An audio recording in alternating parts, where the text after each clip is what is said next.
Hello, everyone, and welcome back. My name is Brenda Holtz, and I am the owner and instructor for Kasha Sewing and Fashion Center. And I'm here today to share with you SEWISM number 6 of things you will not get in a sewing class. And this particular SEWISM that I'm going to share with you today is using the proper needle and thread for your sewing project. Now, you may use a lot of all-purpose universal needles for most of your sewing, and a lot of times we don't even change the needles in our sewing machine, but we do need to consider changing the needles for certain projects because it will save you a lot of stressful time because you wonder why things don't work. It's because sometimes you don't have the right thread or the right needle. So I want to share with you today some tips on using proper threads and needles for certain sewing projects and certain types of fabric. So if you're going to be using a woven fabric, then you're going to need a sharp needle. You also can use a universal needle, which is pretty good on woven fabrics. And you need to use a 100% polyester thread because it's very strong. So these particular threads can be used on most of your sewing projects, whether they're woven or otherwise. But for your wovens, you need to use a stronger thread, the polyester. And I've got a sample here. It's from Dual Duty. I like to use the Dual Duty thread. And you can use that on most of your projects. Now, if you're working with knits, you're going to need a jersey, ballpoint, stretch, needle. All of these work good on knit fabrics. And sometimes your universal needles can also work with knits as well. So you can always test sew it first before you use it to sew your whole garment because it may not be compatible. But that's why it's universal, because you can go from woven to knit sometimes. Now, I suggest if you are sewing on knits, you can use your polyester Dual Duty thread or some of the other brand names. You can use the polyester to sew, but you may have to use a slight zigzag on your stitches, or you can use the stretch stitch on your sewing machine, or you can use maybe a overlock stitch that you have on your sewing machine to sew your knit fabrics so that they don't pop the threads. Now, they also have something new on the market called EloFlex thread, and I think this is by Dual Duty too. Let me show you that. EloFlex. Now, this particular thread has a little stretch to it, as you can see that. It stretches just a little bit. So when you sew your straight stitches, you get a little bit of a stretch in your thread as well as your garment. So when you pull those threads, they won't pop. Now, there's no guarantee. So I would always do a test sew sample on this to make sure that it is compatible with your knits, because some knits stretch more than others. Now, you're also going to have to use a compatible needle. If you're sewing with heavier knit fabrics, I suggest you use a larger eye needle. If you're going to be using fine knits, then you need a smaller knit needle. So your jerseys, your ballpoints, your stretch stitches, all of those are made for knit fabrics. Okay, now if you also have embroidery capability on your sewing machines, this is what is recommended for embroidery. It's a rayon thread.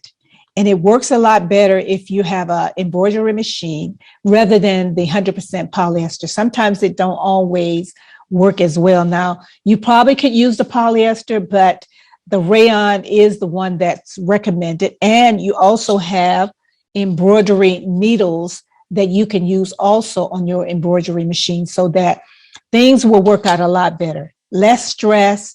You can use the other stuff, but it's less stressful if you use those things to help you along the way in your sewing project. Also, for top stitching, this is a top stitching thread for denim or jeans. They call it jeans. Now, it's a thicker thread, but you can use it on the sewing machine. I have used it, but you have to use the proper needles. So they have jean or denim needles that work well with the top stitching thread. Now, if you don't have jean needles, sometimes top stitching needles will work if you have them. They may or may not work, but you can at least try it. Always do a test sew on the fabric that you're going to be using your top stitching thread, as well as with your needles. Make sure that you got those things in order and your sewing will be less stressful. Now, I also have 100% cotton thread. And what do you use 100% cotton thread for? Mostly used in quilting. You can use this particular thread to stitch up your patchwork, your top of your quilt, or you can use the polyester. For me, I've always used like the polyester thread to put together my quilts, but you can also use a cotton thread. And there's a reason why they use the cotton thread, because most of the times when you're quilting, you use 100% cotton thread. And if you ever decide to wash that quilt, everything is going to shrink at the same pace, because the polyester won't shrink as much because it's not a natural fiber. So you would need a natural thread to match your natural fibers in your quilt, so that when you decide to wash it, everything washes. It will shrink the same. The polyester thread may end up puckering your fabric a little bit, so you make sure you want to have that compatibility. Now, this one also is a quilting thread. It's 100% cotton, but you can also use it for hand quilting too. And it has a little waxing on it to keep it from tangling when you're doing your hand sewing, because you don't want to have to re-wax your thread every time you use it, because you'll now have wax in your quilt. You don't want to get any wax in your quilt. So this particular thread has been created to use for hand quilting, so that you don't have to wax your threads. But you could also use nylon thread. I've used nylon thread in my quilting too. Now, it doesn't shrink. So when you wash your quilt, you probably will get some puckering, but some quilters like the idea that you get a little puckering in your quilt, because this is how you age your quilts. If you want to age it to make it look a little bit of age instead of just freshly quilted, then that's what you can do. And when you wash it, it doesn't shrink as much as the fabric will. Now, I also use this particular thread. This is a quilting thread too. It's 100% cotton. And this one also is a quilting thread, and it's 100% cotton. But I also use it as basting thread. And I use this particular one because it's hard to find basting thread, but I can use it because it breaks really easy. And I like the fact that I can get these threads out of my garment once I'm done with my garment, because basting is supposed to be only temporary. So you don't want to have to use the ripper to rip out threads that are too strong to just pull out. So that's why I use it for basting. And one other thing, I have this little buttonhole twist. It's a silk twist, and you can probably use it on your tailoring garments. So if you're making a hand buttonhole, then this is the type of thread you would use, like a silk twist, it's called. This one is pure silk. Now, they also do have threads that are called buttonhole and carpet thread. You can also use those to make hand buttonholes as well, because sometimes if you use the sewing machine buttonhole template or the foot, it has a tendency to make your garment look homemade. After you spend all that time working on that garment to make it look professional, then you put in a homemade buttonhole. Sometimes it doesn't look good, should I say. But anyway, now if any of these SEWISMs has been beneficial to you, I suggest you hit the like button. And if you want to be notified of the next SEWISM, I suggest you hit the notification button.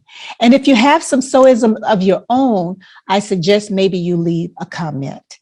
Now, you can use all of these things for your benefit so that your sewing will be less stressful. And that's why I have given you this information so that you will have the knowledge, just in case things don't always go the way you think they should.